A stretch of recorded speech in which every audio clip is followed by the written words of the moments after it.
Buenas noches, compañeros. Un gusto saludarles a todos. Espero estén bien. Y bueno, en este momento vamos a hablar sobre lo que aprendimos en la clase de Derecho Internacional Privado. Y como pueden recordar, recordamos que el derecho internacional pues es un ente jurídico, digámoslo así, que abarca a todos los países del mundo. Entonces se diferencia derecho internacional privado y derecho internacional público, ¿verdad? Y podemos ver que el derecho internacional privado es más que todo el que le da importancia a las personas naturales. Y el derecho internacional público es el que le da importancia a los estados. Entonces no sé si aprendieron algo más. Muy bien, excelente, Edwin. Pues yo recuerdo haber aprendido que el abogado nos dijo que el derecho internacional privado pues era el instrumento que regula las relaciones entre las sociedades, pues las cuales nos facilitaban el movimiento o facilitan el movimiento de personas y sobre todo el intercambio de bienes y servicios, sobre todo fomentando la integración y combatiendo las actividades que estas pues fronterizas y también ilícitas. Y también no sé si los compañeros pues recuerdan cuál era el objetivo del derecho internacional privado.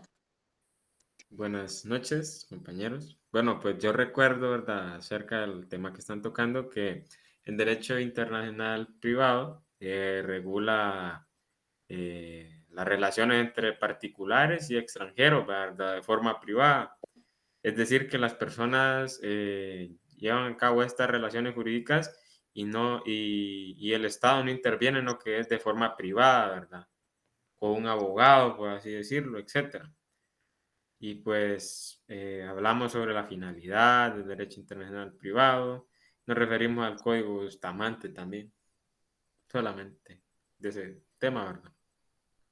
También mencionábamos la finalidad del derecho privado, la cual la abogada decía que es establecer una seguridad jurídica entre la relación de personas de diferentes nacionalidades. Esto para garantizar que en esa relación haya toda seguridad jurídica, que se establecen los derechos y leyes aplicadas en el caso. También mencionábamos los nombres, los diferentes nombres para llamar al derecho privado. Uno de ellos es el derecho extranjero, derecho de leyes, derecho internacional particular y también el derecho civil internacional. Es cierto, yo recuerdo haber escuchado que la abogada nos decía cuáles eran las denominaciones con el cual se le podía llamar a este derecho.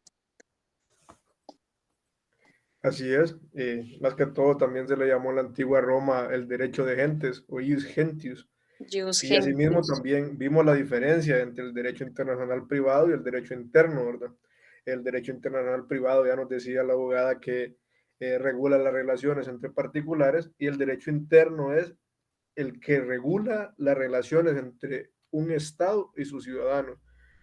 También el derecho privado favorece los intereses individuales y el derecho interno favorece los intereses de quienes habitan dentro del territorio. Entonces vemos esa diferencia del derecho internacional, que abarca más allá de las fronteras de los países miembros de cierto tratado, y el derecho interno es dentro de nuestras fronteras, en nuestro territorio. Entonces es una diferencia bien interesante.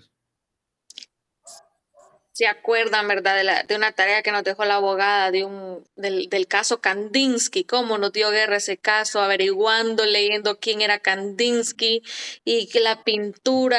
Y bueno, yo sí me metí bastante en la historia de Kandinsky. Ajá. Y la jurisdicción del caso, ¿verdad? Que el juez tenía que identificar a quién pertenecía el cuadro El y cuadro y todo en eso. qué país y quién iba a dónde iba a ser acusado. Bueno, ese Mm. Y caso se, fue todo un revolú. y se fijaron una particularidad de ese caso, que como la pintura estaba en un país distinto a donde estaban los dueños de la pintura, y cómo la persona hizo la demanda, el heredero hizo la demanda en un país extranjero al que estaba la pintura, el banco donde estaba la pintura, por el hecho de que en ese país, que es Estados Unidos, estaba una sucursal del banco. Sí, eso fue un caso, pues, que nos llamó mucho la atención. Y hablando de otra cosa, recuerdo también que la abogada nos hablaba de las normas de este derecho internacional privado, que recuerdo que eran las de conflicto, las normas materiales, las de policía. Bueno, que esas de policía creo que fue cuando nos metimos en controversia de que se llamaban jus cogens, algo así. Sí, que al final pues todo esto nos remite a, a la ley nacional. Ius cogens, correcto. Bueno, también les voy a comentar algo que si no ustedes se acuerdan de que vimos la metodología para identificar un caso de derecho internacional privado. Sí, correcto. Y nos dio los pasos la abogada para identificar el caso, ¿verdad? Que era identificar si se trata de diferenciar al individuo conforme a la ley hondureña, luego identificar la materia del caso, instancias, si hay tratado internacional referente al caso o contrato. Es cierto, ese fue el caso que nos mandó al juzgado a buscar, es cierto, un caso internacional, ¿va? Sí. También identificar si existe tratado internacional, como les dije, para aplicar el caso concreto, ¿verdad? Dependiendo de la jurisdicción y todo eso. Sí, sin duda. Lo más importante en esto es que para identificar un caso de derecho internacional privado, en este caso, hay que ver si hay un elemento extranjero involucrado, como lo que veíamos del caso marroquí, del matrimonio, donde veíamos que en ese país y en esa jurisdicción es permitida la poligamia o tener más de una esposa, y como él quería venir a casarse a Honduras con una esposa más, cuando aquí la ley hondureña nos dice que es prohibido casarse solo en monogamia, no en poligamia o no en bigamia. Entonces, en ese caso fue bien interesante como lo que nos dice Bustamante en su código, que se debe respetar la ley interna y como en ese momento, pues, en toda la jurisdicción de Honduras se le dice no al marroquí, que no puede casarse porque ya tiene más de una esposa en otro país.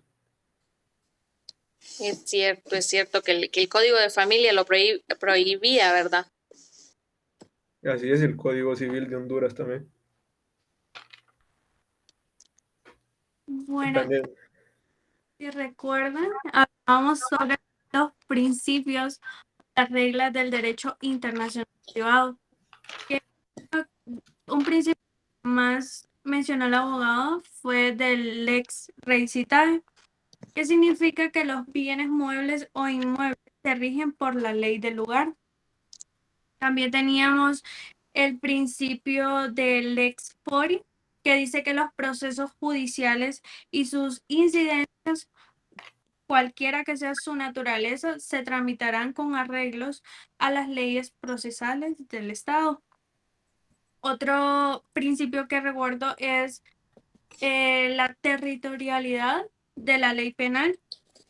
Este principio hablaba de que todo Estado posee el derecho de castigar o imponer penas a toda acción que considere delictuosa. No sé si recuerdan ustedes otro principio. Yo me había perdido, no recordaba eso y dije, yo, santísimo Dios, tan rápido olvidé. Pero ya me acordé que también hablamos del principio de la ley personal para regir el Estado y la capacidad de las personas, que pues nos decía la abogada que expresa los derechos y obligaciones que emanan del estatus o estado jurídico. Es cierto, ya me acordé. ¿Se Bueno, acuerdan también? Ah, díganos. sí, yo les iba a comentar de que también vimos las cuestiones para abordar un caso de carácter internacional, ¿verdad? Que son tres: la jurisdicción internacional de las competencias, derecho aplicable y la sentencia dictada en otro país, que se llama cooperación jurídica internacional, ¿verdad? correcto.